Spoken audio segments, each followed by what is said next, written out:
Welcome, Young Marines and all of our viewers in the Young Marine News Network for this special online memorial for the 79th anniversary of the attacks on Pearl Harbor. Many people have asked themselves, why would the Young Marines be involved with this Pearl Harbor recognition ceremonies? But it's very simple. The leadership, teamwork, and discipline exhibited by those service members during the attacks and other members of the community reflects those core values of the Young Marines program. One of the key missions of the Young Marines program is community service, and in particular service to our nation's veterans. And Pearl Harbor has provided that opportunity for Young Marines to support and recognize those veterans of the Pearl Harbor attacks for over a decade. For us to really understand, though, the importance of this, we need to set the stage. We need to understand what happened on that fateful day in December 7th of 1941. And what better person to tell us that story than our very own Sergeant Major Gene Overstreet, the 12th Sergeant Major of the Marine Corps, member of our Board of Directors, and a historian.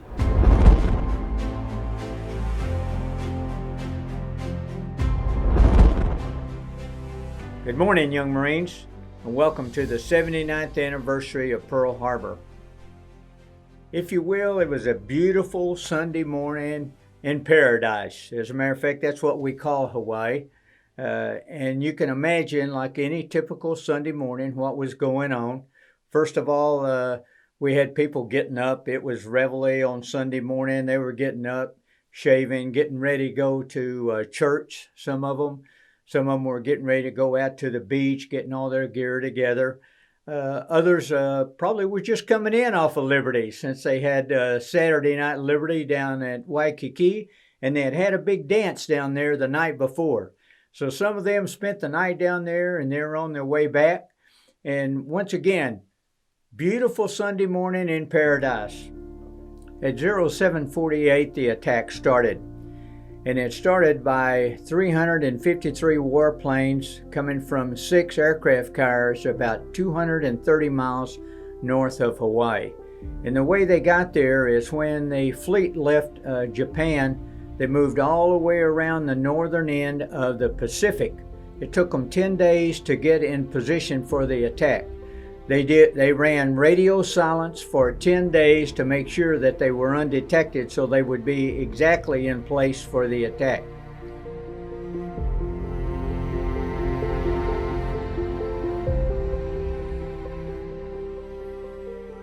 Admiral Yamamoto planned for 3 years for this attack. He had studied at Harvard in the United States, and he spent one tour with the U.S. Navy, so he was very familiar with the tactics that the U.S. Navy was going to employ. And also he understood that nobody was going to be working on Sunday in Hawaii. Only the duties would be on duty. And that's the reason that he wanted to attack early Sunday morning, because he knew that everybody would be going to church and sleeping in or whatever the case might be. When the attack started, they came in from the north from 6 aircraft carriers. There was 353 warplanes, and they were made up of dive bombers, torpedo bombers, and fighters. And each one of them had a certain mission that they were supposed to do. They came from the north. Some went around the right side of the island. Some went around the left side of the island. They attacked Kaneohe Bay first. They moved around to Wheeler Air Base, which was the Army's air base up in the west end of the island. The rest of them came either across the island or around the east end of the island to attack Pearl Harbor and Hickam. By the time the attack was over, the Japanese had destroyed at least 20 naval vessels, 3 cruisers, 3 destroyers, 1 anti-aircraft trainer, and 1 mine layer. More than 300 planes were damaged, 188 completely destroyed, and more than 2,400 KIA, more than 1,000 were wounded. It was devastation. That night in Hawaii, pandemonium was erupting because they were afraid that the Japanese were going to land the landing force. It was rumored that paratroopers are jumping in, and all kind of rumors were just going wild. The next day, the President of the United States addressed a joint session of Congress. Yesterday, December 7th, 1941, a date which will live in infamy. And this is true. This is a day that will live in infamy as far as the United States is concerned. Young Marines, it's great to be with you on this day and as you celebrate those in the Pacific Campaign and World War II. On this day, we would normally be at the parade in Hawaii. Fortunately, we can't be there today because of the pandemic. Also, Young Marines would be laying a wreath at the National Cemetery of the Pacific, known as the Punch Bowl. I'm also very pleased to let all of you know that Young Marines is the only youth organization that has their monument honoring those who participated in the Pacific Campaign. So Young Marines, I want to thank you for your participation this day and thank you for what you do for all our veterans and their family. Hoorah. And thank you, Sergeant Major. We're very fortunate and honored to have the 12th Sergeant Major of the Marine Corps on our Board of Directors, who gives all of his time in support of our program, but also serves as a reminder for us of the service and sacrifice of those who have gone before, and in particular today in our discussion on Pearl Harbor. And now we go live to the Memorial Cemetery of the Pacific, where Young Marine Master Sergeant Eric Fung, formerly of Pyramid Rock Young Marines and now of Golden Gate Young Marines, will be joined with Mr. John DiGiovanni, the unit commander for Pyramid Rock Young Marines, for a memorial wreath laying at the Young Marines plaque at the Memorial Cemetery of the Pacific.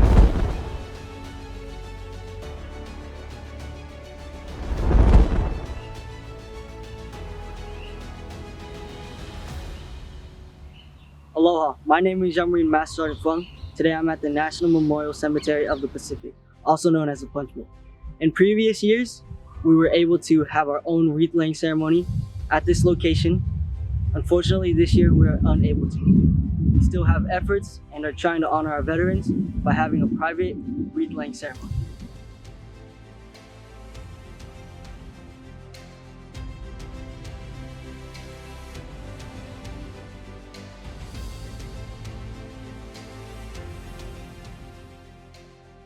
On this day, we honor those involved in Pearl Harbor. As Young Marine leaders, it is important for us to remember the sacrifice that they gave for us to have a better life.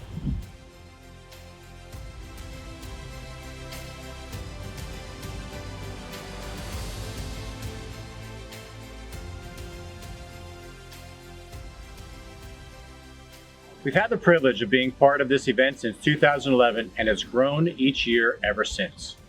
We give back to the community with a week full of events, from our beach cleanups, presenting a wreath at Punch Bowl, the National Memorial Cemetery of the Pacific, attending the Marine Corps Base Hawaii Clipper Ceremony to commemorate the attack on then Naval Air Station Kaneohe Bay, and closing out the parade with our color guard and carrying banners for the 12 ships and veteran service organizations, with the parade's theme being remembering the past and celebrating our future. An average of about 150 Young Marines, adult volunteers, and family members come here each year, but today, 79 years later, after the attack on Pearl Harbor, unfortunately, we're not able to honor our veterans in person as we've done in the past.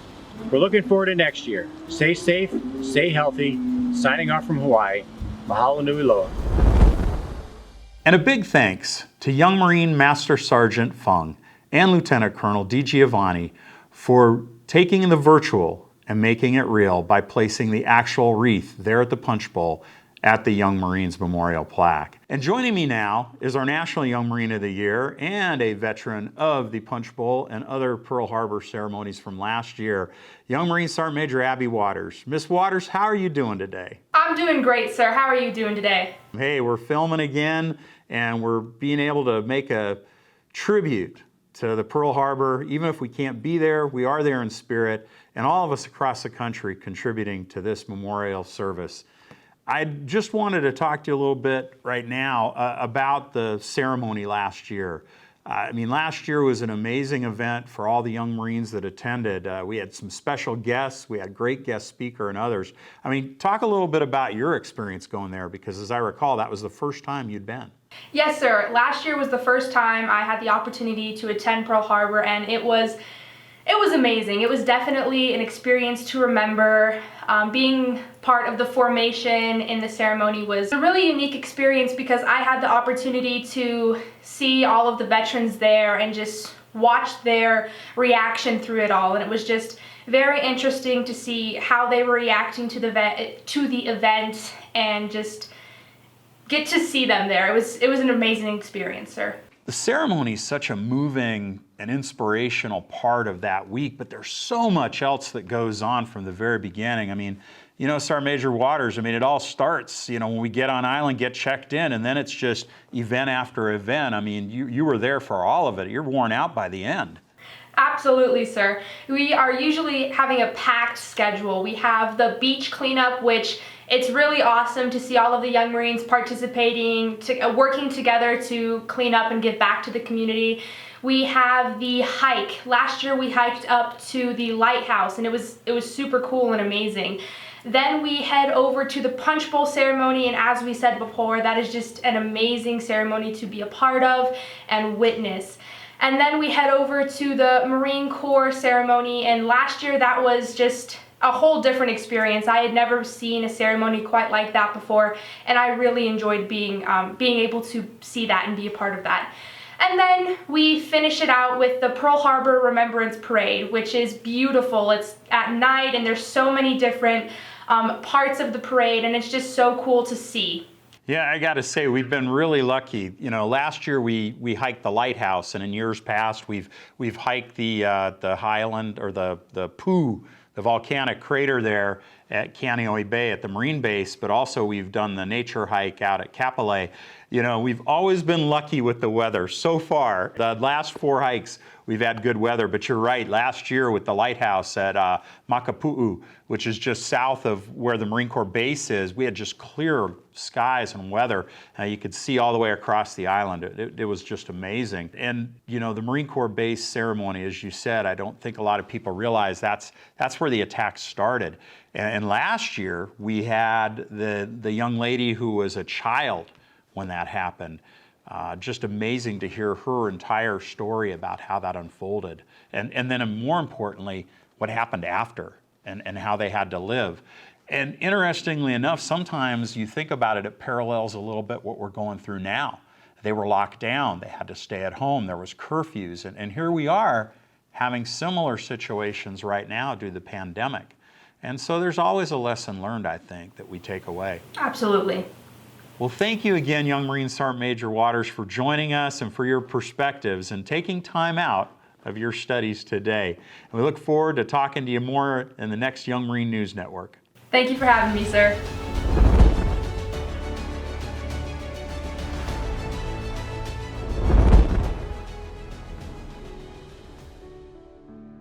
I served aboard the USS West Virginia, one of the 3 of the largest battleships in the Navy at that time. The West Virginia, the Maryland, and Colorado. And why were they the largest? Because we carried the biggest guns, 16-inch 45 caliber. And I was assigned to be a gun pointer. My job was to raise that gun up and down for the distance we wanted that shell to fly. It stands about 5'2". It's 16 inches in diameter. It weighs 2,700 pounds. Every time we fired one of those, I said, there goes another Volkswagen out the barrel. To be here this morning, 78 years later, is nostalgic, believe me. Did I ever dream at the age of 98 that I would be once again back where it all started? I was a 20-year-old brat that grew up overnight. When the war broke out, my first horrible experience was to see the Arizona explode. I was looking through the periscope at the time, and I estimated about 32 bodies went flying through the atmosphere from the starboard side over into the burning oil. When I joined the organization in 1984, I met one of those men, Jack McCarran. And as was said, when we first started the Pearl Harbor organization in 1958, we had 58,000 survivors registered. And today we are down to less than 100. And we are a unique group. 5 of us are here today because of a young football player by the name of Donnie Edwards. And we take our hat off to him for establishing the best foundation in the country. And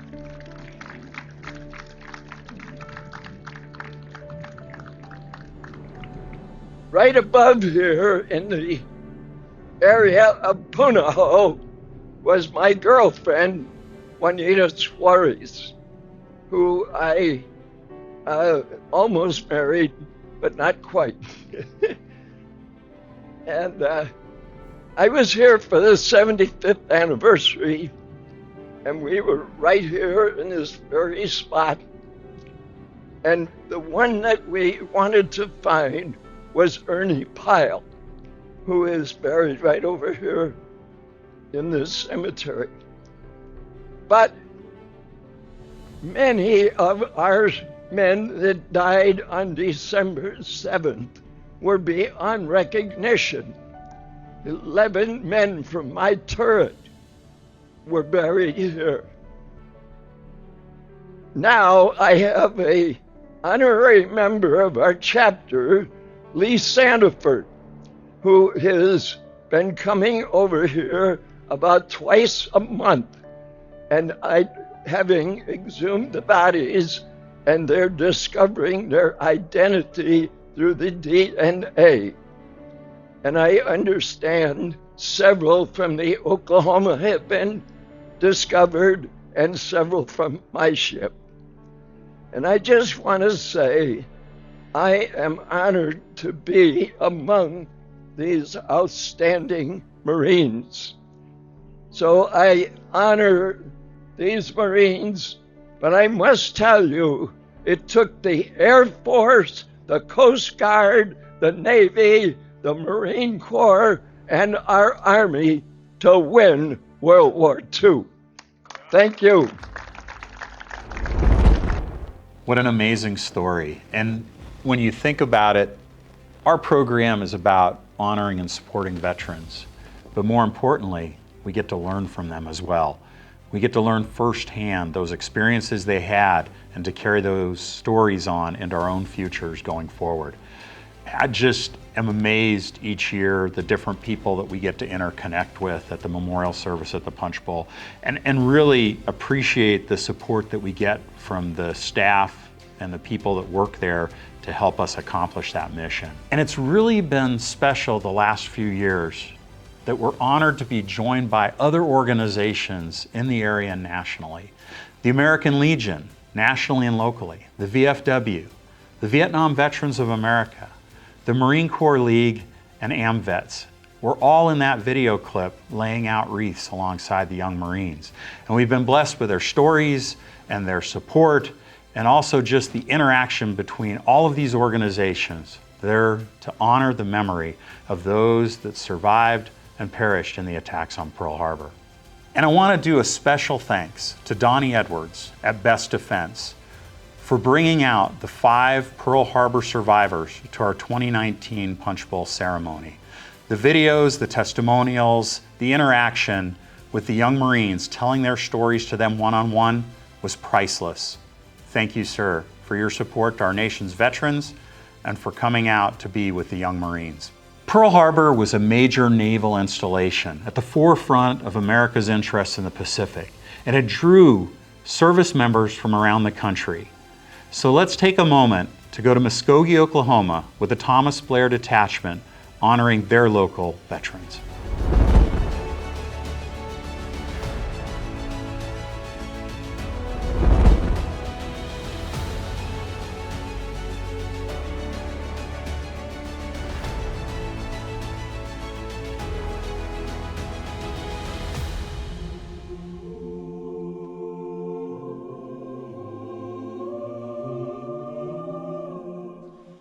The freedoms we cherish do not come without a price. The American sailor has defended this nation from its birth to the present day, and will continue to do so in the future. With a love of country and a willingness to sacrifice, the American sailor's pride and professionalism are fundamental to the core values: honor, courage, commitment. We salute their valor, and we honor their sacrifice.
Wow, what an amazing tribute. And I want to do a special thanks to adult volunteer Ron Catlin, who attended the PA course last year and helped put this together with his young Marines. What an amazing and fitting remembrance. As Young Marine Sergeant Major Waters said, the Pearl Harbor experience for young Marines encompasses many events, starting at Marine Corps Base Hawaii at Kaneohe Bay, where we do that environmental cleanup project. And we were fortunate in 2015 to have a meeting with the base commander, who invited us to their very own special Pearl Harbor Memorial Service. As Sergeant Major Overstreet mentioned at the beginning, Marine Corps Base Kaneohe was the first to be attacked on that fateful morning. And we have been fortunate ever since 2015 to attend this ceremony at the invitation of the Marines aboard the base. And we'd like to show you some clips over the years of how special that ceremony has been.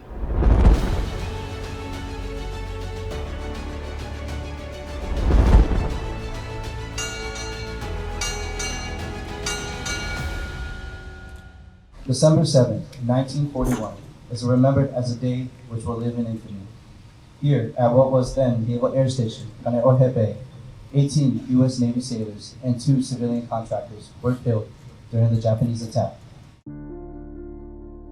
I was living in quarters up on the hill over here behind me in Kaneohe. It was a Naval Air Station then.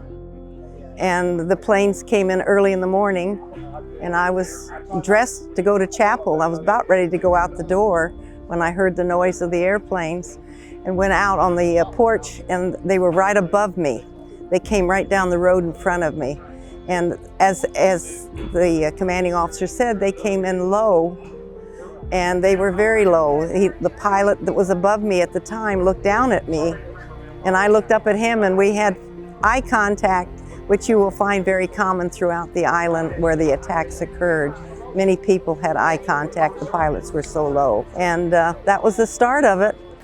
Today we commemorate the 77th anniversary of the attack of December 7th, 1941 on Kaneohe Naval Air Station, which actually is the first place that was attacked on that day of infamy in Oahu.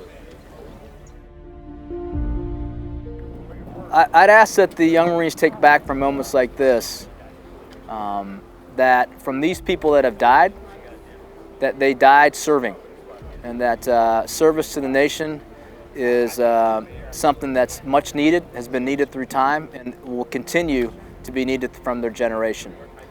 I think also that they should take away that it is always right to remember sacrifice of others, and to recognize that. I think finally that on days like December 7th, that they realize that part of our nation has always been to protect our values, and that their generation will be called to do that. And if they're called and moved to do so, that we're behind them, and we like those that have served before us, give them all the hope and strength to do their job. Learning about Pearl Harbor, and we learn about these fallen heroes, I know that I have learned the quality of determination. And when I hear about the stories of these fallen heroes that were a part of the Pearl Harbor attack, I learned that they have such determination for keeping the freedom of our country. And I know that if I take that back to my unit, I know that I can learn that I do everything for my young Marines.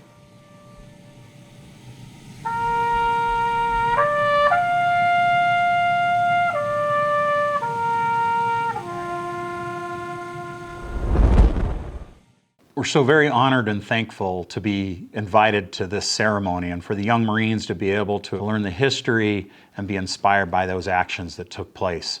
As a young second lieutenant, my first tour was at Marine Corps Base Hawaii in 1988, and I was amazed to get there and to see that many of the same buildings are still there from those attacks, and you can still see the bullet holes and the fracture points in some of those buildings. So that history stays with you whenever you go to visit Marine Corps Base Hawaii or any of the other locations on the island of Oahu that were attacked on that fateful day. And now let's take a pause to reflect with the young Marines of Tornado Alley as they honor our Pearl Harbor veterans.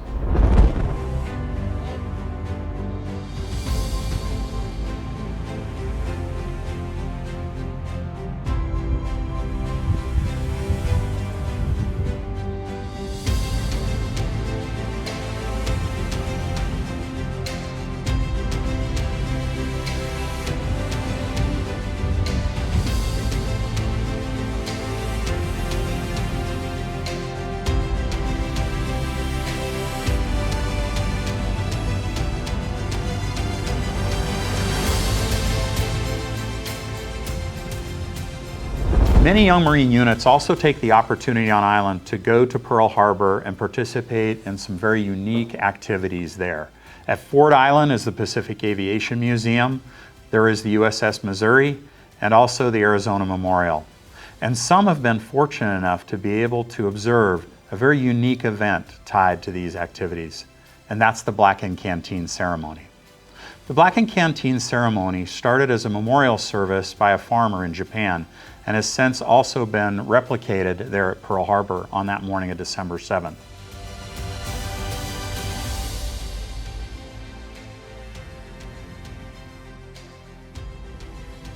In June of 1945, during a bombing raid over Shizuoka, Japan, 2 American B-29s collided midair.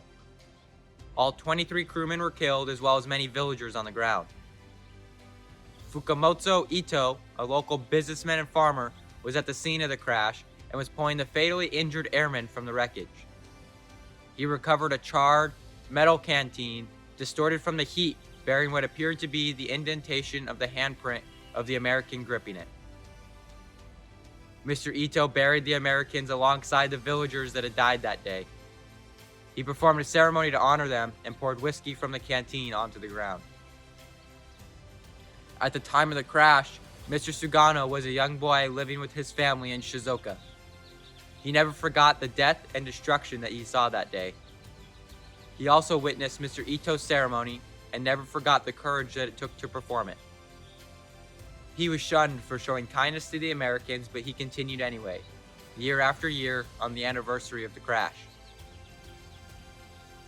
Before his death, Ito gave the Blackened Canteen to Dr. Sugano, who promised to carry on the tradition, and has since 1972. In 1991, Dr. Sugano traveled to Oahu to attend the 50th anniversary of the attack on Pearl Harbor, and he brought that same canteen with him to the USS Arizona Memorial. Since that time, every December 6th, he has presided over the Blackened Canteen ceremony at dawn during the Pearl Harbor commemoration. My name is Young Marine Sergeant Major Luke Smith, and I have personally been fortunate enough to attend this event several times. Most memorable is a silent trip across the water in the early hours of December 6th. As the sun came up, we docked at the USS Arizona. The canteen was blessed, and I watched Colonel Bud Anderson and Muskogee Airman Colonel Charles McGee partner with Dr. Sugano and the Imperial Japanese Zero pilots as they jointly poured whiskey over the well into the waters surrounding the USS Arizona.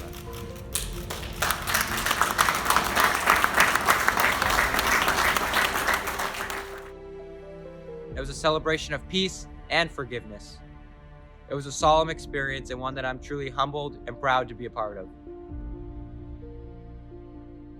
For me, the Blackened Canteen ceremony was more than just representatives of two countries coming together in a formal ceremony. It was what I saw afterwards. As everyone's getting ready to go back to the boat, to go back to the shore, I saw them over near the memorial wall, just two veterans, two war heroes that many, many years ago were pitted against each other. They were standing face to face, and an interpreter was trying to communicate the words between the two of them. And they just looked at each other and embraced. And it was a long, tearful embrace. And it said everything they needed to say. They didn't need an interpreter for that. It was understanding, it was peace, it was forgiveness. It was just letting go of those memories and those sounds and the visions, those things that they've carried with them for years. For me, that was a really touching moment. And then they just arm in arm, smiles on their faces, tears running down their cheeks, went back to the boat, gone off to have lunch. So for me, that was a really touching moment, and it gives me hope.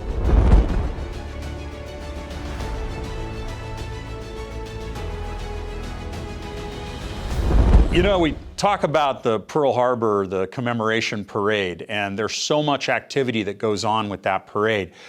But one of the amazing things that happened about 4 years ago, they introduced balloons to the parade. And it was our Young Marine adult volunteers that stepped up to be the master balloon handlers. And we have the team leader, our very own Division II Commander, CW05 retired Marine George Biedenbender, to tell us the inside dirt of how the balloon handling team went. George, welcome aboard. Thanks for coming. Thank you, sir. And first, I want to thank you and the program for giving Pam and I an opportunity to go to Hawaii. It was awesome. But the balloon adventure was second to none. You know, many years we watched the Christmas parades, watched the Thanksgiving Day parades, and we always comment on, look how easy it must be to walk down the street with these tailoring these giant helium balloons as you're got a rope and you're tethered to them and hoping there's no big wind gust and you blow away. Well, when we were in the staging area preparing to participate in the parade, someone came up to us and asked us if we wanted to carry the Purple Heart balloon. They said it was a small balloon, so we figured, well, these are probably your typical birthday balloons on a string. Well, it didn't turn out to be the case. These were full-size helium balloons, and it took about 14, 15 of us registered adults after a little bit of schooling to take on this challenge. Now, when we first got a hold of the balloon, we're stationary, everything's a piece of cake, and then it came time for movement. Yeah. And we were instructed that as you're going down the street, you're going to have to work as a team. If not, you're going to have some serious problems, such as taking out street lights, street signs, trees, whatever else may be.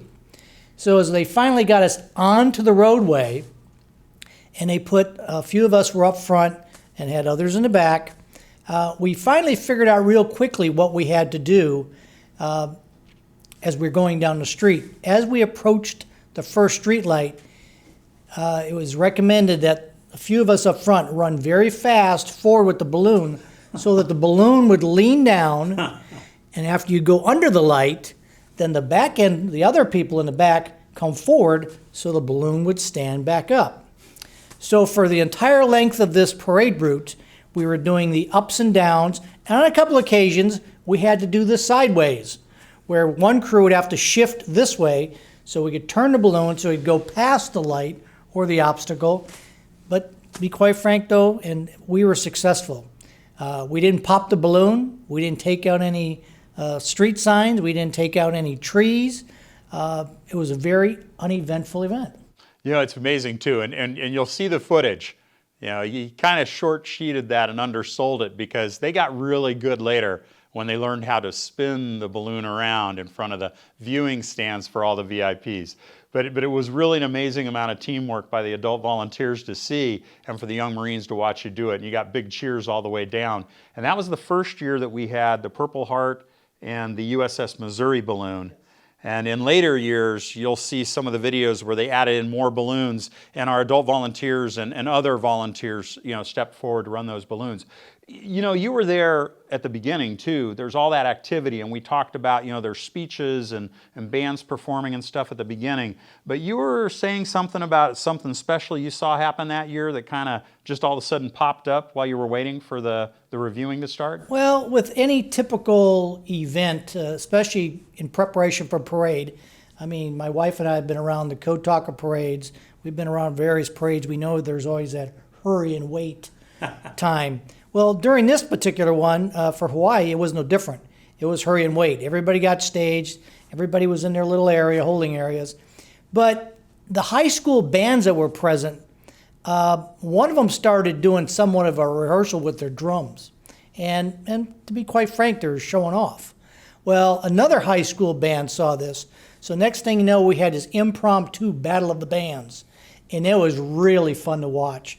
My wife got really excited about it, and then the bagpipers joined in. Oh yeah. Oh, there was a lot of entertaining going on that was just all impromptu. Yeah, very, very good. It's just amazing to watch it. And I will say that one of the highlights too, you know, all this impromptu work ahead of time, and the bands all do their individual performances, but one of the highlights right before they get started is that the Marine Forces Pacific Band, the leader then directs all the bands that are there together to play a couple of songs at the same time right before the speeches and the kickoff to the parade. So just all in all, it's a really special event. Again, we're looking forward to going there next year.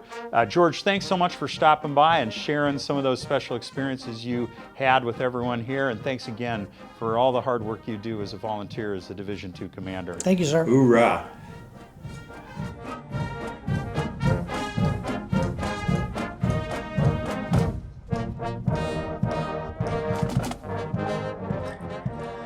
I think I can speak for the Pearl Harbor survivors today when I say that we experienced a whole gamut of emotions.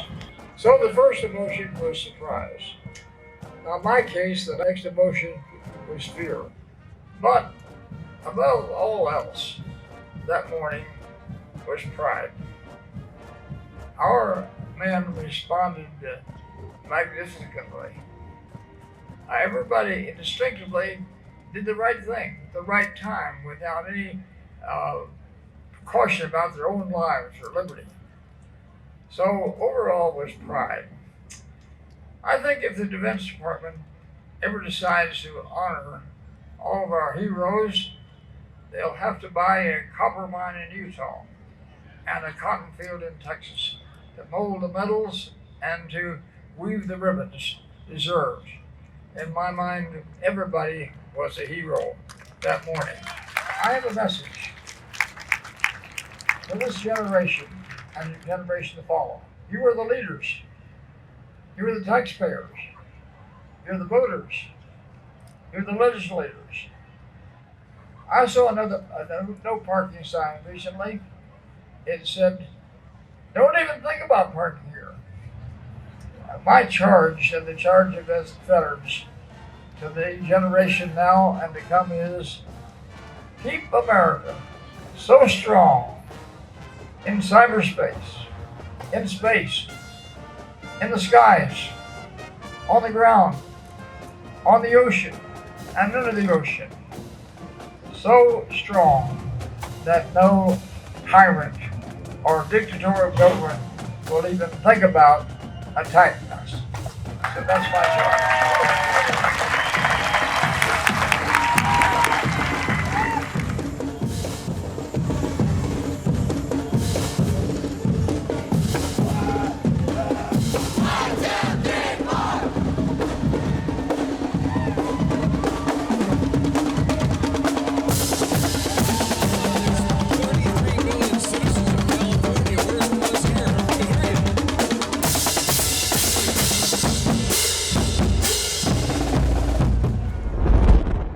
So you can see just a slice of the excitement of going down those 2 miles of Kalakaua Avenue with some of our nation's heroes, veterans, and other organizations that are out to celebrate those that served during the Pearl Harbor attacks. Young Marines, when they get to the end, they're motivated, they're excited, but they're also pretty exhausted at that point in time as they go back to their hotels and their rooms and get a good night's sleep just to jump on an airplane and fly home so they can tell all their friends about what they did on the island of Oahu to honor and remember those who survived or sacrificed during the attacks of Pearl Harbor.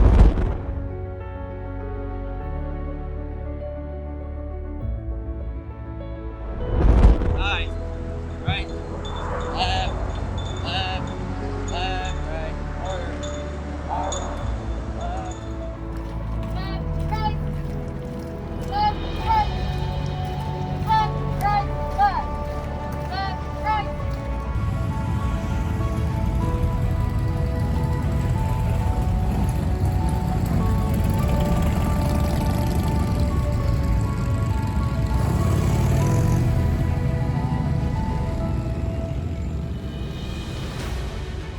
December 1941 was very significant. It's significant in that the label, the greatest generation, means something to so many people. The opportunities that my family has been given is because of those men and women that sacrificed so much back in World War II.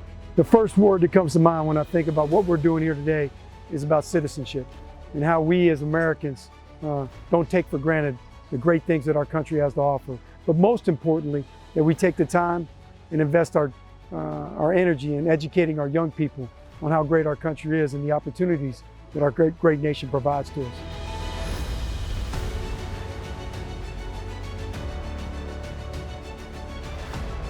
I've been very fortunate to travel to Hawaii for the Pearl Harbor Remembrance Week twice.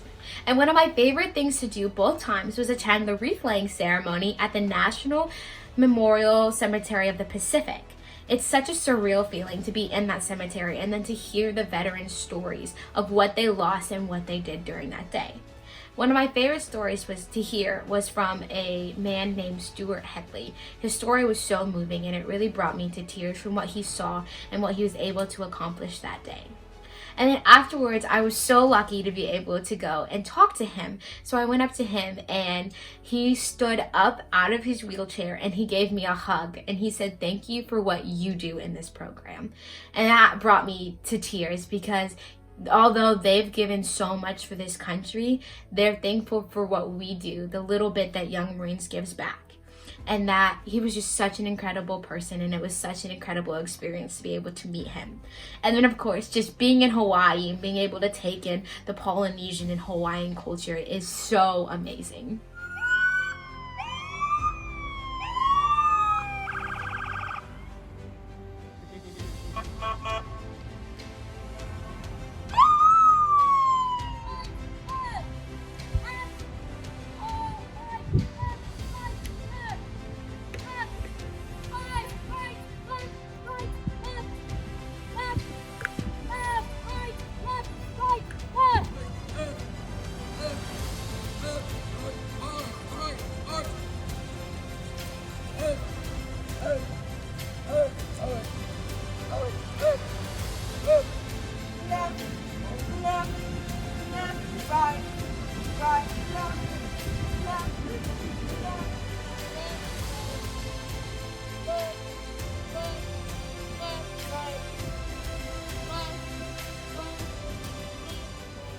I would say in the future generation of our leaders, one thing that we're going to look for is patriotism.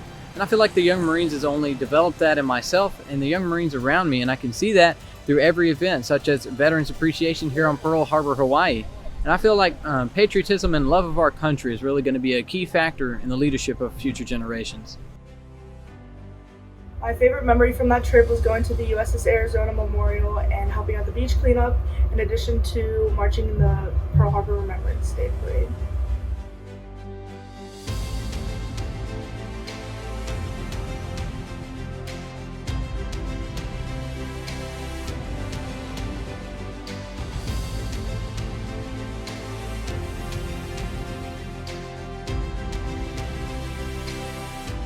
I've been fortunate enough to attend Pearl Harbor Day twice now. Some of the memories that I've got include getting to meet some of the survivors who acted that day. They didn't passively wait back to do something or to be told. They ran to the event to help others. That, to me, is the biggest sacrifice, is not thinking of yourself and moving forward to help others.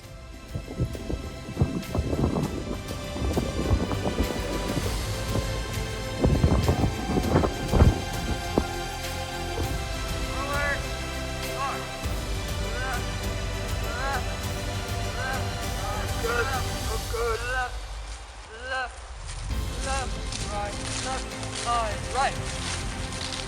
Left.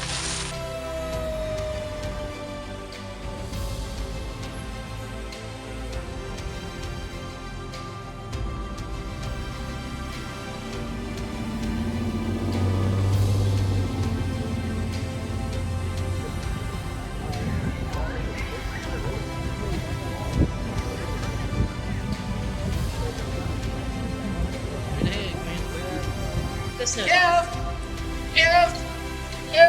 right. Left, right.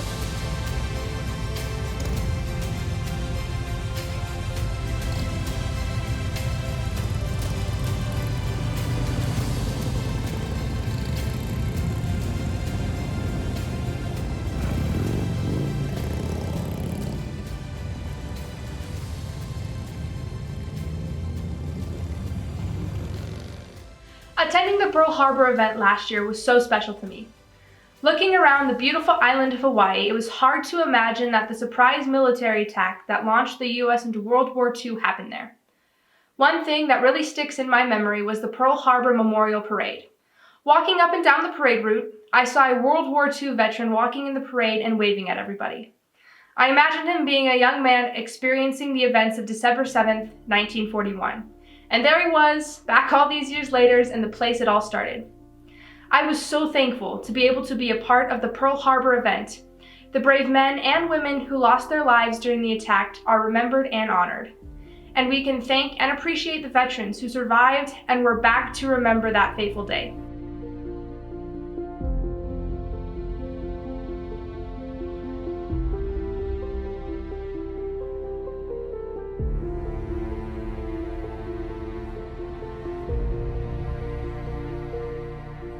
Well, this week at Pearl Harbor, we've learned a lot of things. A lot of it has to do with our community and serving our veterans and remembering those who have died and gone before us. That has been a really key point in understanding the core values of being, not only being a young Marine, but being a great American citizen. And if we continue to do that role throughout America, we can establish a better lifestyle for everybody. I was at the Pearl Harbor Naval Yard. I had the opportunity to shake hands and talk to one of these veterans. And it just brought tears to me knowing that us younger generations can carry on these stories of these veterans that risked their lives for us. When I went onto the USS Arizona Memorial Site and saw the flag flying over the water, I just knew right then that I was proud to be American and carry on these stories.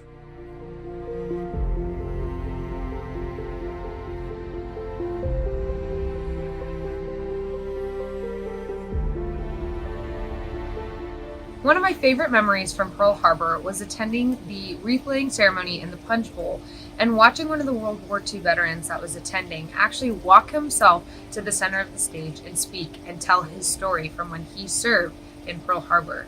This was truly incredible to me, as this man could barely walk and could barely talk, and yet he did.